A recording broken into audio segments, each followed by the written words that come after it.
నాకు స్వేచ్ఛ పూర్ణ ద్వారానే పరిచయమైంది. రిలేషన్ ఉందని నాకసలు తెలీదు. ఈ రిలేషన్ గురించి కూడా నాకు తెలిసింది స్వేచ్ఛ ద్వారానే. తను నాకు ఫోటో పెట్టడం ద్వారా తెలిసింది. నేను పూర్ణని అడిగాను, "ఏంటిది?" అని చెప్పేసి అడిగితే చెప్పాడు. చెప్పినాక నాకు ఆయనకి గొడవలు స్టార్ట్ అయింది. అక్కడ నాకు ఇంకా తెలిసింది ఏంటంటే అక్కడ కూడా తనతో గొడవలు ఉంటున్నాయి అని చెప్పేసి అంటే, ఇంకా నేను ఆయనను ఎందుకు ప్రెషరైజ్ చేయాలి అని చెప్పేసి నేను ఆయనను వదిలేసాను. నేను మీడియా ముందుకు ఎందుకు వచ్చానంటే, ఇప్పుడు స్వేచ్ఛ కూతురు మా ఆయన మీద నిందలేస్తుంది.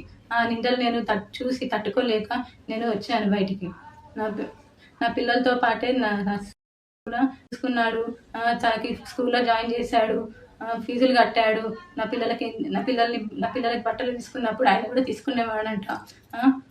నేను నీ కన్న తండ్రి కూడా వదిలేసి వెళ్ళిపోయిండు. వెళ్ళిపోతే కూడా పూర్ణ ఆ స్థానం తీసుకున్నాడు. కన్న తండ్రి కన్నా ఎక్కువనే చూసుకున్నాడు. నా కూతురుని ఎలా అయితే చూసుకున్నాడో నిన్ను కూడా అలానే చూసుకున్నాడు. కానీ నువ్వు ఇలాంటి నిందలు వేయడం కరెక్ట్ కాదు.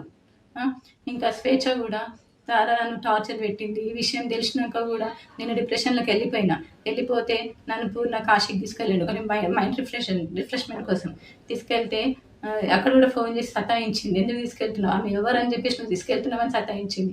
ఆయన ఫోన్ లిఫ్ట్ చేయకపోతే నా ఫోన్కి చేసి సతాయించింది. అసలు ఎక్కడికి తీసుకెళ్ళినా, ఫంక్షన్కి వెళ్ళినా, ఎక్కడున్నా కూడా నువ్వెందుకు ఆమెతో ఉంటున్నావు, నా దగ్గరికి వచ్చేసాయి అని చెప్పేసి చాలా బ్లాక్మెయిల్ చేసింది. ఎప్పుడు చూడండి స్లీపింగ్ పిల్స్ మింగడం. నాకు ఆడపిల్ల ఉంది. స్వేచ్ఛ కూతురు కూడా పూర్ణ నా కూతురు లాగానే చూసుకున్నాడు. నాకు తెలియకుండా పిల్లలని ఆమె దగ్గరికి తీసుకొని వెళ్ళి ఆడిపిస్తుండే వచ్చేవాడు. తర్వాత నాకు నా పిల్లలు చెప్పారనమాట, అమ్మ ఒక అక్క దగ్గరికి వెళ్ళి ఆడుకుంటున్నాను, ఒక ఆంటీ ఉన్నది, ఒక ఆంటీ నన్ను అమ్మ అని పిలవమని చెప్పింది అని చెప్పేసి నా కూతురు చెప్పింది. నా కూతురు చెప్తే నాకు తెలిసింది. తన వెనకాల ఎవరుండి చెప్పిస్తున్నారో కూడా నాకు తెలీదు.